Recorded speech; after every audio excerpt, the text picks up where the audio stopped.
Good afternoon student. संस्कार भारती की online classes में आपका स्वागत है। देखो, ये पार्ट फर्स्ट में अपना भौतिक भूगोल चल रहा है, जिसमें वायुमंडल का संगठन है अपन पढ़ रहे थे, जिसमें अपनी वायुमंडल के लिए मैंने बताया कि वायुमंडल अनेक प्रकार के गैसों से मिलकर बना है। वो एक आवरण है। उसमें क्या है, अनेक प्रकार की गैसें हैं, गंधहीन, स्वादहीन, पारदर्शिता, इस रूप में क्या है उसका जो आवरण पाया जाता है। और वायुमंडल की जो परत है वायु की, वो क्या है काफी मोटी पाई जाती है। और उसी के आधार पे क्या है आपकी अनेक प्रकार की गैसें हैं, उनकी ऊंचाई है देखने को मिलती है। जिसमें अपन ने ऑक्सीजन गैस के बारे में पढ़ लिया, कार्बन डाइऑक्साइड गैस के बारे में पढ़ लिया, नाइट्रोजन के बारे में पढ़ लिया और ऑर्गन के बारे में पढ़ लिया। ऑर्गन गैस है उसके बारे में पढ़ लिया। जो ऑर्गन जो गैस है वो क्या है बल्ब के अंदर भरी जाती है, या बल्ब जो जलाया जाता है वो उसी के द्वारा जलती है। तो इस तरीके से क्या है आपकी जो वायुमंडल का जो गठन होता है गैसों से, यानी कि वायुमंडल का गठन 3 तत्वों से मिलकर बना है, जिसमें अपन गैसों के बारे में चर्चाएं कर रहे थे। 3 तत्व हैं आपकी, गैस है, जलवाष्प है और धूल के कण है। इनसे मिलकर आपका वायुमंडल बना हुआ है, जिसमें अपनी आज अगली गैस है ओजोन गैस। ऑर्गन जो गैस है उसके बारे में अपन ने पढ़ लिया था। आज अपनी है ओजोन गैस।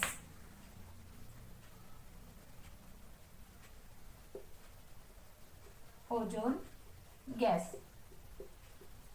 देखो ओजोन गैस की अगर चर्चा करते हैं तो ओजोन गैस की जो मात्रा होती है, सबसे पहले तो क्या है ओजोन गैस को क्या कहा जाता है, एक सुरक्षा कवच के रूप में ओजोन गैस को माना जाता है। क्यों माना जाता है? क्योंकि सूर्य से आने वाली पराबैंगनी किरणों से ये क्या करती है, पराबैंगनी किरणों को अवशोषित कर लेती है, धरातल तक इन पराबैंगनी किरणों को नहीं आने देती। इसलिए इसे एक रक्षा कवच बोला जाता है, या एक छतरी के रूप में काम करती है। कौन सी गैस? Ozone gas. किस रूप में? देखो, जैसे एक उदाहरण देती हूँ। जिस तरीके से जब बरसात होती है तो बरसात से बचने के लिए क्या है, जैसे अपन जैसे लोग हैं, बरसात में अगर कोई काम हो गया तो एक छाता लेकर बाहर जब जाते हैं तो छाता क्या करता है, अपन को भीगने नहीं देता है। जो पूरी बरसात की बूंदें आती हैं वो चारों तरफ फैल जाती हैं। उसी तरीके से क्या है जो ओजोन गैस है वो क्या है, सूर्य से आने वाली पराबैंगनी किरणों को क्या कर देती है, अवशोषण कर लेती है। ओजोन गैस क्या है, अवशोषण कर लेती है और पृथ्वी को इन पराबैंगनी किरणों से बचाती है। तो पहला रीजन तो क्या है, ओजोन गैस का ये पाया जाता है। दूसरा क्या है कि वायुमंडल के अंदर, समताप मंडल के अंदर ये पाई जाती है। जिस तरीके से आगे मैं आप लोगों को बताऊंगी कि वायुमंडल की जो संरचना है, जो रचना है, किन जो लेयर से बनी हुई है, समताप मंडल, क्षोभ मंडल, आयन मंडल, आपका जो इस तरीके से ये जो मंडल है वो किस रूप में बनी हुई है, आगे चर्चा करेंगे वायुमंडल के बारे में। अब तो अपन क्या है ओजोन गैस के बारे में पढ़ रहे हैं। तो ओजोन गैस है, सबसे पहले तो ये क्या है, सुरक्षा कवच का काम करती है। दूसरा क्या है ओजोन गैस के लिए कि ओजोन गैस है वो क्या है आपके कौन से मंडल के अंदर पाई जाती है, समताप मंडल के अंदर 13 से 50 किलोमीटर में ये पाई जाती है। और इस क्षेत्र की, इस गैस की बात करते हैं तो इसके अंदर आपकी जो सघनता होती है इसकी, वो 15 से 35 किलोमीटर के बीच है, अधिक पाई जाती है। इस क्षेत्र के अंदर आपकी इसी के अंदर जैसे मान लो आपकी जो नाइट्रोजन है, ऑक्सीजन है, एयर कंडीशन है, रेफ्रिजरेटर है आदि के अंदर निस्तृप्त या क्लोरोफ्लोरोकार्बन इसी परत को क्या है काफी क्षति पहुंचाते हैं। ओजोन गैस ओजोन परत के संरक्षण को बचाने के लिए 1887 में मॉन्ट्रियल प्रोटोकॉल पर क्या बनी थी, सहमति बनी थी। तो इस तरीके से क्या है आपकी ओजोन गैस है वो क्या है, वायुमंडल का दूसरा एक घटक के रूप में माना जाता है और वायुमंडल में इसकी मात्रा बहुत कम देखने को मिलती है। किंतु सूर्य से आने वाली ये क्या है, सूर्य से आने वाली इसकी मात्रा बहुत कम, सूर्य से आने वाली जो हानिकारक पराबैंगनी किरणों को क्या कर लेती है, ये अवशोषण कर लेती है और पृथ्वी की सतह के ऊपर 15 से 50 किलोमीटर की ऊंचाई पर ये क्या है, देखने को मिलती है। तो बात कर लेते हैं ओजोन गैस की। यह है सूर्य से आने वाली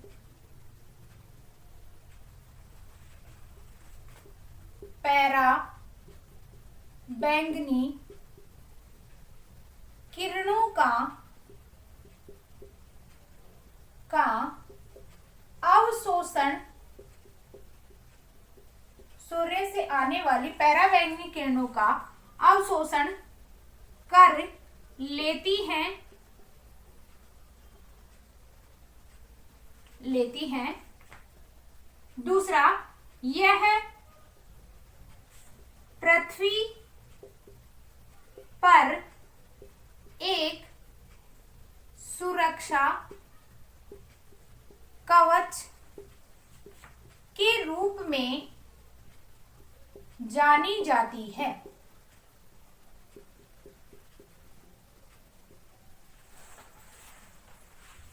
और इसकी बात करते हैं तो ये क्या है, पृथ्वी की सतह से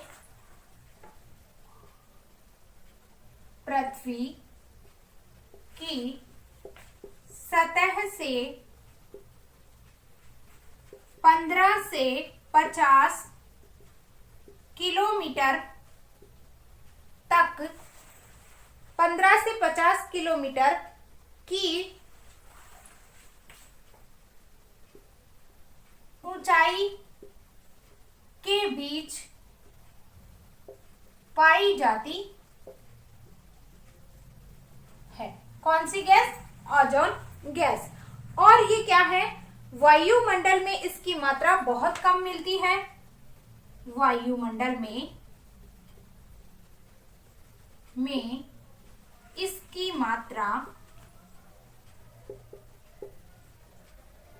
बहुत कम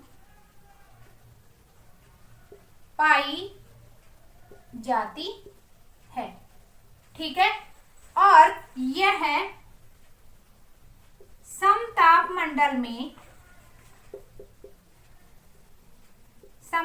मंडल में पाई जाती है। ये क्या है, ओजोन गैस की विशेषता के रूप में पाई जाती है। ये ओजोन गैस की विशेषताएं हैं, देखने को मिलती है। अगली है आपकी नियोन। नियोन गैस है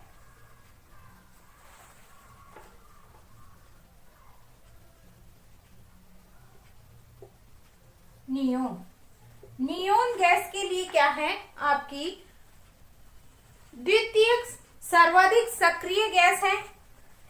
द्वितीयक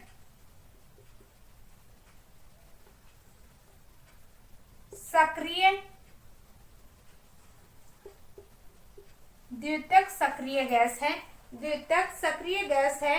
और इसकी जो प्रतिशत है वो कितनी पाई जाती है, 0.0016% धरातल के ऊपर इसका प्रतिशत है पाया जाता है। उसके बाद आपकी आती है अगली हीलियम, मीथेन, क्रिप्टॉन। इसका स्क्रीनशॉट ले लीजिए पहले। उसके बाद आती है आपकी मीथेन।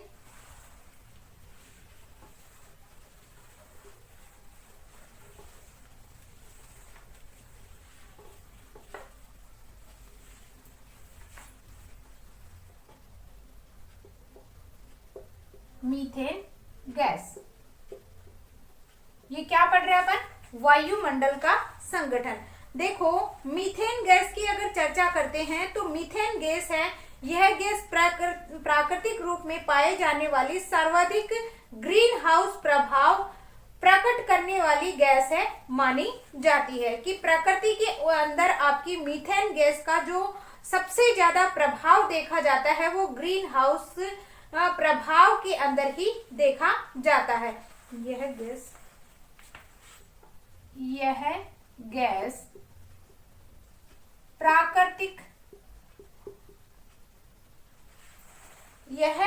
प्राकृतिक रूप में पाए जाने वाली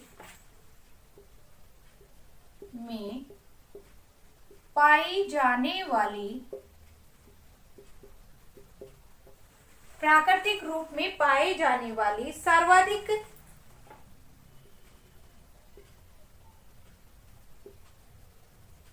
ग्रीन हाउस प्रभाव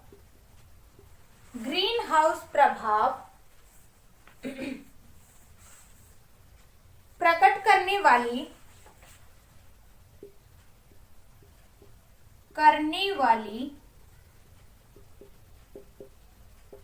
गैस मानी जाती है।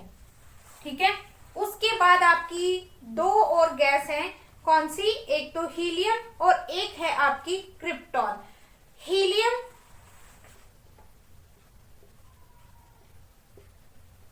और क्रिप्टॉन ये भी क्या है? आपकी वायुमंडल का निर्माण करती है, वायुमंडल को बनाती है।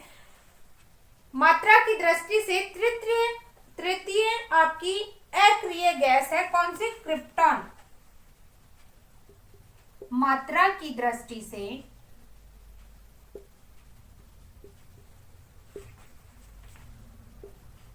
तृतीय अक्रिय गैस मानी जाती है। तो इस तरीके से ये सारी गैसें मिलकर किसका निर्माण करती हैं? वायुमंडल का निर्माण करती हैं। यानी कि वायुमंडल का जो निर्माण होता है 3 तत्वों से मिलकर बना है। एक गैस, दूसरा आपका जलवाष्प, तीसरा आपका जो धूल कण है, उनसे मिलकर संपूर्ण वायुमंडल का निर्माण हुआ है। और इस संपूर्ण वायुमंडल के अंदर अनेक प्रकार की गैसें हैं जिनका अध्ययन अपन ने कर लिया है। तो सबसे पहले नाइट्रोजन, फिर ऑक्सीजन, उसके बाद में ऑर्गन, उसके बाद कार्बन डाइऑक्साइड गैस, उसके बाद में आपकी ओजोन है, और उसके बाद आपकी मीथेन है, हीलियम है, नियोन है, क्रिप्टॉन है और हीलियम है। इस तरीके से क्या है? वायुमंडल के अंदर अनेक प्रकार की सक्रिय और अक्रिय गैस हैं पाई जाती हैं। कई आपकी हल्के रूप में पाई जाती हैं जो धरातल के ऊंचाई वाले हिस्से पे देखने को मिलती हैं, और कई जो गैस हैं जिनका धरातल के ऊपर जो भारी गैस होती हैं, जैसे आपकी ऑक्सीजन है, नाइट्रोजन है, कार्बन डाइऑक्साइड गैस है, ये जो गैसें हैं ये धरातल के पास में पाई जाती हैं। क्यों? क्योंकि ये भारी गैसें होती हैं। दूसरा क्या है? वायुमंडल जो है वो क्या है? धरातल के आसपास इसलिए होता है क्योंकि पृथ्वी के अंदर आपका गुरुत्वाकर्षण बल पाया जाता है। दूसरा जो तत्व है, दूसरा तत्व आपका आता है जलवाष्प। अब जलवाष्प है, सबसे पहले ये देखेंगे कि जलवाष्प होता क्या है। दूसरा है जलवाष्प। देखो, जलवाष्प की अगर बात करते हैं तो वायुमंडल में क्या है?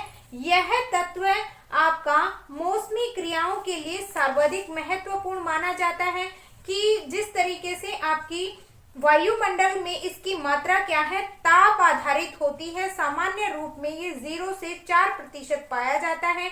गर्म तथा आर्द्र उष्ण कटिबंधीय और हवा के आयतन का 4% होता है, जबकि ध्रुवीय ठंडे क्षेत्र, रेगिस्तानी शुष्क प्रदेशों में हवा के आयतन के 1% भाग से भी कम देखने को मिलता है। और उसी आधार पे अगर देखा जाए तो निम्न अक्षांशों से उच्च अक्षांशों की ओर जाने पर जलवाष्प की मात्रा में क्या आती है? कमी आती है, क्योंकि उच्च अक्षांशों की ओर जाने पर वायु की आर्द्रता सामर्थ्य कम होती है। वायुमंडल में औसत जलवाष्प की मात्रा 2% होती है। न्यूनतम जलवाष्प की मात्रा आपकी 1% होती है और अधिकतम जल वाष्प की मात्रा 4% से 5% तक पाई जाती है। तो इस तरीके से वायुमंडल के अंदर जल वाष्प की मात्रा है वो लगभग सामान्य रूप से तो क्या है 2% देखने को मिलती है। सामान्य रूप से आपकी 2% है और जैसे जैसे क्या है आपके उच्च अक्षांशों निम्न अक्षांशों से उच्च अक्षांशों की ओर जाने पर जल वाष्प की मात्रा क्या हो जाती है कम हो जाती है। जैसे इस तरीके से समझो इसको, जैसे यहाँ पे आपका भूमध्य रेखा है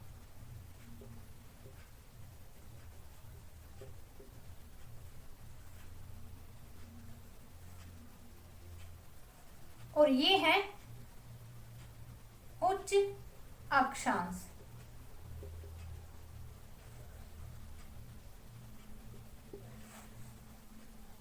दक्षिण उच्च अक्षांश, ये है आपका निम्न अक्षांश।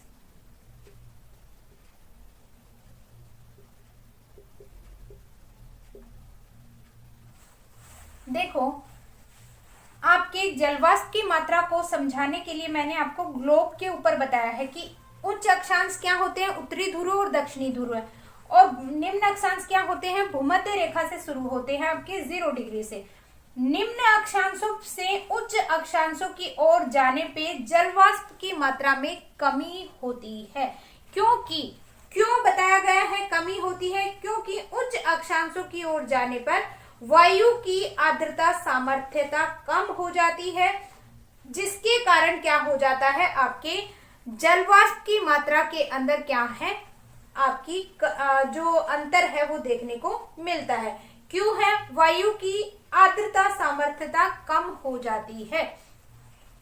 यानी कि जैसे जैसे अपन ऊंचाई की ओर जाते हैं तो इस क्षेत्रों में क्या होता है आपकी बर्फ जमी रहती है और इन क्षेत्रों के अंदर आपका क्या होता है तापमान है वो अधिक पाया जाता है। और जैसे जैसे अपन उच्च अक्षांशों की ओर जाते हैं वायु के अंदर जो आर्द्रता होती है सामर्थ्यता, वायु के अंदर आर्द्रता ग्रहण करने की क्षमता है वो क्या हो जाती है कम हो जाती है। इस तरीके से क्या है आपके उच्च निम्न अक्षांशों से उच्च अक्षांशों की ओर क्या होने लग जाती है जलवाष्प की मात्रा में कमी आती है। तो बात कर लेते हैं जलवाष्प में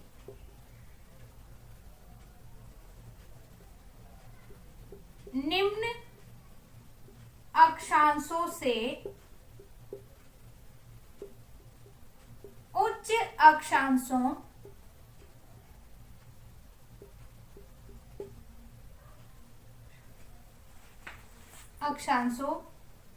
की ओर जाने पर जल वाष्प की मात्रा कम होती जाती है, क्योंकि वायु में आर्द्रता सामर्थ्य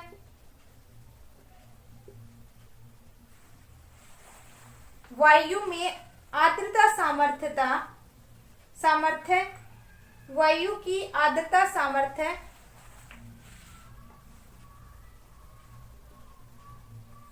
सामर्थ्य कम होती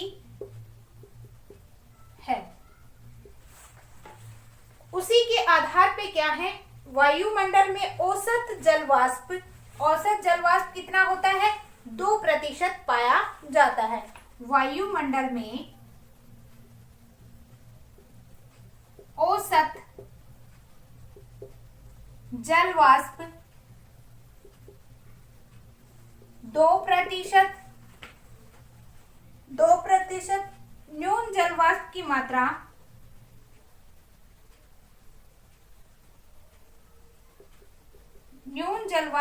मात्रा 1% और अधिकतम जलवाष्प की मात्रा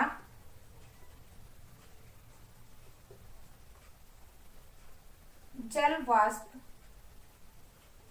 की मात्रा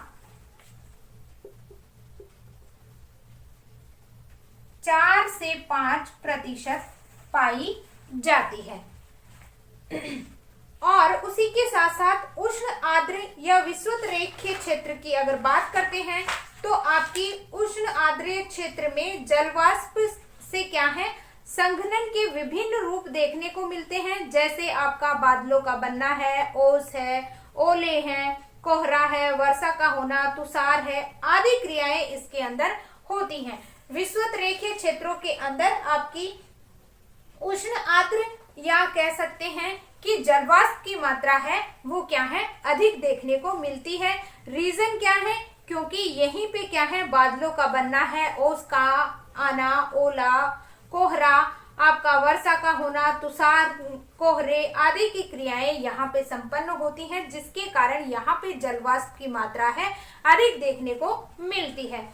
देखो, पृथ्वी के औसत तापमान को स्थिर बनाए रखने में यह सहायक होता है, यानी कि जो तापमान, औसत जो तापमान है उसको बनाए रखने के लिए जलवाष्प की जो मात्रा है वो क्या है, पृथ्वी के ऊपर क्या है, सहायक मानी गई है। जलवाष्प सूर्य की किरणों के लिए पारदर्शी रूप में कार्य करती है, जबकि पार्थिव विकिरणों के लिए कंबल की तरह कार्य करती है। पार्थिव विकिरणों के लिए कंबल की तरह कार्य करती है। इससे पृथ्वी का औसत तापमान बना रहता है। अतः जलवाष्प को प्राथमिक हरित गृह प्रभाव वाली गैस के रूप में भी जाना जाता है।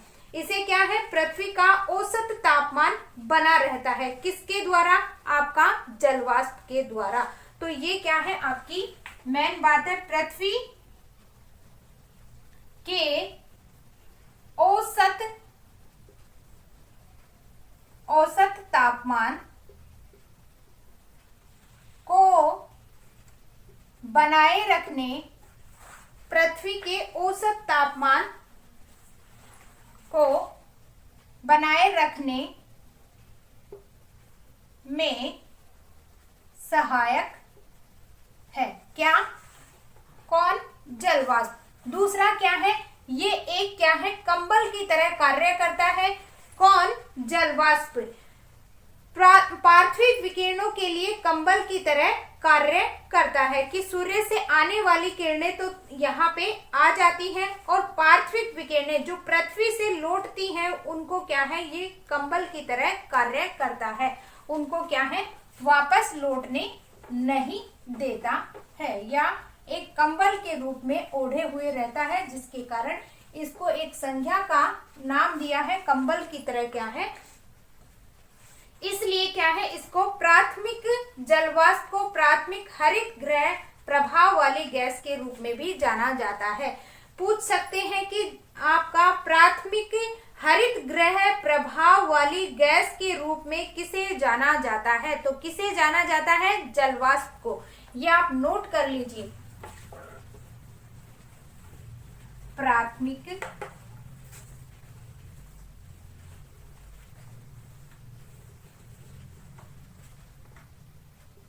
जलवाष्प को प्राथमिक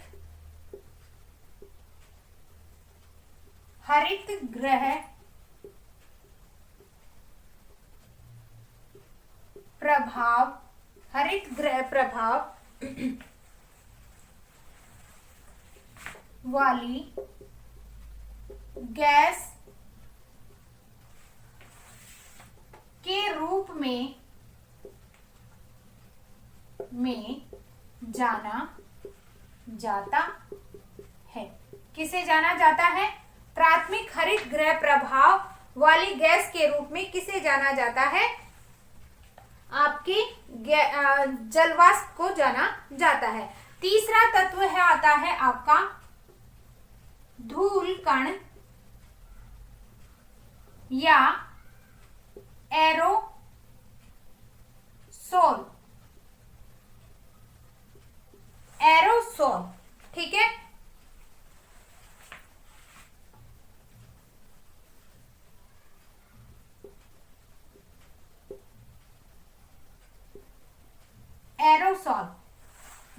कण, इंग्लिश में एरोसोल कहा जाता है। देखो, वायुमंडल में पाए जाने वाले अत्यंत जो महीन कण हैं, जो अपन को नग्न आंखों से दिखाई नहीं देते हैं। कब दिखाई देते हैं? देखो, जैसे ही अपने रूम के अंदर अगर अंधेरा होता है और पीछे या कहीं से भी कोई रोशनी आती है, तो उस रोशनी के जब जहां से रोशनी आ रही है वहां पे आप देखा करो, तब आपको दिखाई देंगे कि धूल के कण पृथ्वी के अंदर पाए जाते हैं या वायुमंडल में पाए जाते हैं। ऐसे ही अपन को नग्न आंखों से धूल कण है वो दिखाई बहुत कम देते हैं। ऐसे ही क्या है, रात्रि के समय जब गाड़ी चलती है, अंधेरा रहता है, गाड़ी जब चलती है तो उसके आगे भी आपको क्या है, धूल के कण नजर आते हैं। तो ये क्या है, आपके धूल के कण है देखने को मिलते हैं। वायुमंडल के अंदर क्या है, अत्यंत महीन कण और ठोस कण होते हैं जो वातावरण में लटकी हुई अवस्था में रहते हैं। इन्हें क्या है, एरोसोल कहा जाता है। वायुमंडल के अंदर लटकी हुई अवस्था में, कि इनका कोई स्थायी जगह नहीं है, ये क्या है, एनी टाइम क्या है, लटके हुए अवस्था के अंदर वातावरण में देखने को मिलते हैं। और इन्हें क्या कहा जाता है, एरोसोल या धूल कण कहा जाता है। धूल कण पराग के कण, नमक के कण, धुएं के कण, धुएं की लालिमा, ज्वालामुखी, उद्गार के कण आदि क्या है, इसके अंदर सम्मिलित किए जाते हैं। किन किन को धूल कण में सम्मिलित किए जाते हैं? धूल कणों के अंदर पराग के कण है, नमक के कण है, धूल के कण है, धुएं की क्या है, लालिमा है, ज्वार भाटा जो होता, ज्वालामुखी जो फूटता है, उद्गार से जो कण होते हैं, इन सबको किसके अंदर शामिल किया जाता है?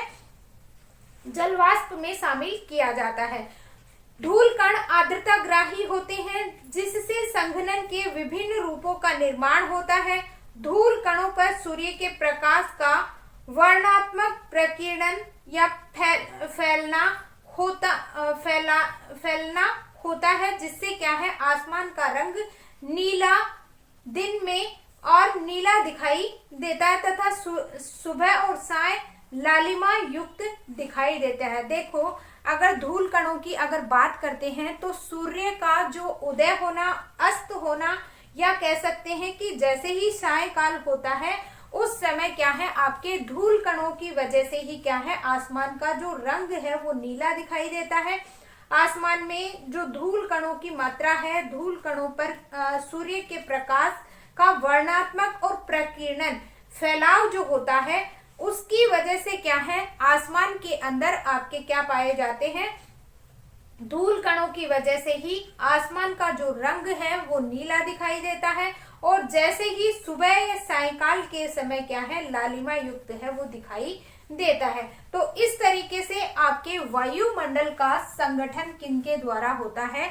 जलवाष्प के द्वारा, धूल कण द्वारा और अनेक प्रकार की गैसों के द्वारा। तो इस तरीके से वायुमंडल का संगठन है वो होता है। तो चर्चा कर लेते हैं वायुमंडल की। वायुमंडल में धूल कण है, धूल कण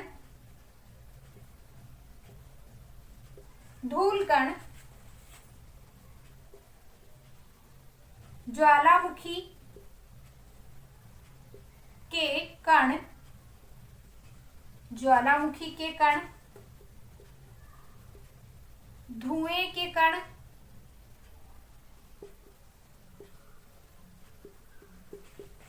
नमक के कण,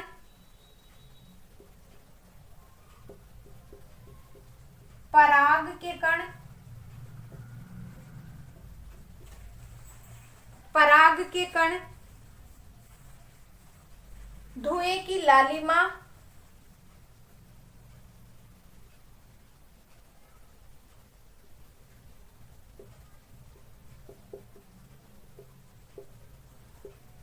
आदि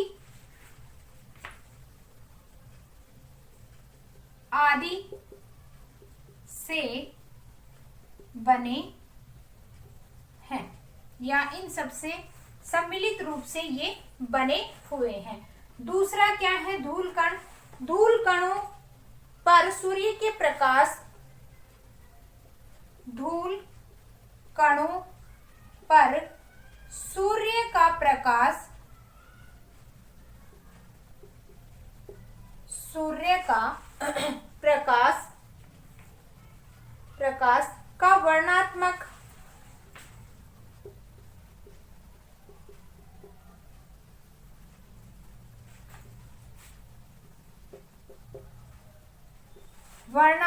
प्रकीर्णन, प्रकीर्णन यानी होता है फैलना, ठीक है। प्रकीर्णन होता है जिससे आसमान का रंग दिन में नीला दिखाई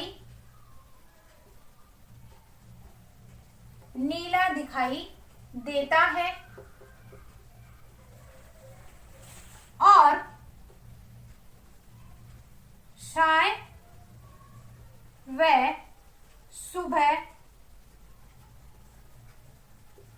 लालिमा युक्त दिखाई पड़ता है। ये जो सूर्य के प्रकाश का जो प्रभाव पड़ता है, जो आसमान का नीला दिखाई देना है, ये किसकी वजह से होता है? धूल कणों की वजह से।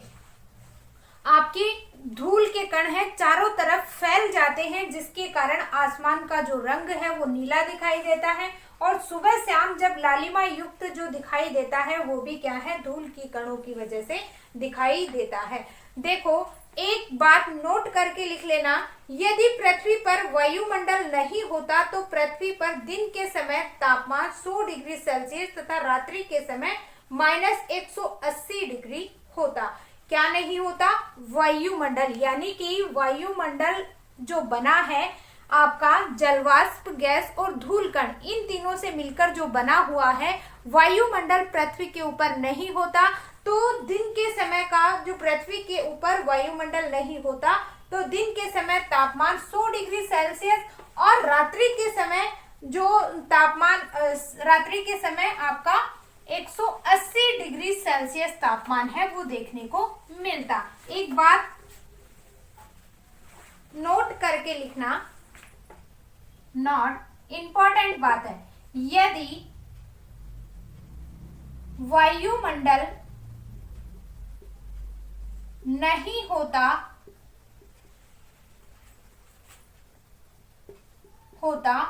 तो दिन के समय तापमान 100 डिग्री सेल्सियस तथा रात्रि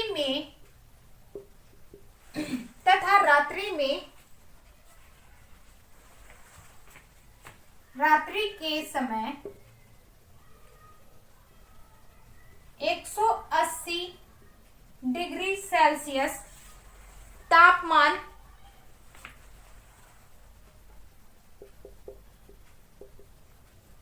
होता। क्या नहीं होता तो? वायुमंडल। जो वायुमंडल आपका किससे मिलकर बना है? जलवाष्प से मिलकर बना है, धूल के कण से मिलकर बना है और अनेक प्रकार की गैसों से मिलकर बना है। तो ये तीनों चीजें अगर धरातल के ऊपर वायुमंडल में आपके वायुमंडल नहीं होता धरातल के ऊपर, तो ये क्रिया आपकी संपन्न होती कि दिन के समय का जो तापमान है, जैसे अपने यहाँ पे गर्मियों में जो तापमान है 40 से 45-50 के बीच भी कभी कभी जून जुलाई का तापमान है वो चला जाता है, लेकिन इससे ज्यादा नहीं जाता। ऐसे ही सर्दियों के अंदर अगर देखें तो आपका -0 -2 डिग्री तक तापमान है वो चला जाता है। लेकिन अगर वायुमंडल नहीं होता पृथ्वी के ऊपर तो दिन के समय का तापमान बहुत ज्यादा गर्म 100 डिग्री सेल्सियस और रात्रि के समय का तापमान कितना हो जाता? 180 डिग्री सेल्सियस हो जाता। जो आपके रात्रि के समय धूल कण और जलवाष्प और गैसें, इसमें क्या है? इन तीनों से मिलकर ही क्या है आपका जो तापमान में अंतर है वो देखने को मिलता है। तो इस तरीके से वायुमंडल का संगठन है वो 3 तत्वों से मिलकर बना हुआ है। ठीक है, इसको अच्छे से पढ़ लेना। आपके एग्जाम में आने वाले क्वेश्चन के रूप में है ये कि पूछ सकते हैं कि वायुमंडल का संगठन और संरचना दोनों का विस्तार से वर्णन कीजिए। तो संगठन हो गया है, उसकी संरचना है वो मैं आपको अगले पीरियड में करवा दूंगी। आज के लिए बस इतना ही, धन्यवाद।